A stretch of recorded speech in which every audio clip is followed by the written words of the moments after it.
This is the 55-gallon drum that Oneida sells to go along with the 7.5 horsepower cyclone system that I have for the woodworking I do.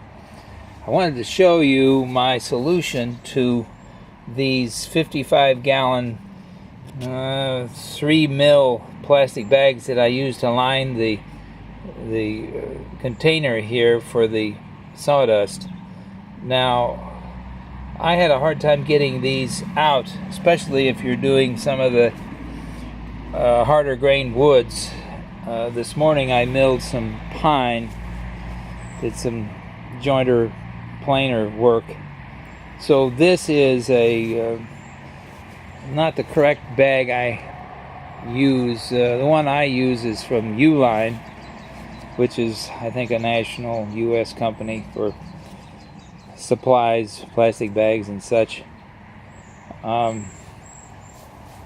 So as I look on Oneida's website, there is a plastic liner with holes that they sell that achieves this same purpose of allowing air to get into the bottom of the 55-gallon drum as you have it filled with a sawdust to the brim with this plastic bag. And before I made up this piece of PVC and drilled these holes in the bottom, I was having trouble with vacuum getting the thing out of there.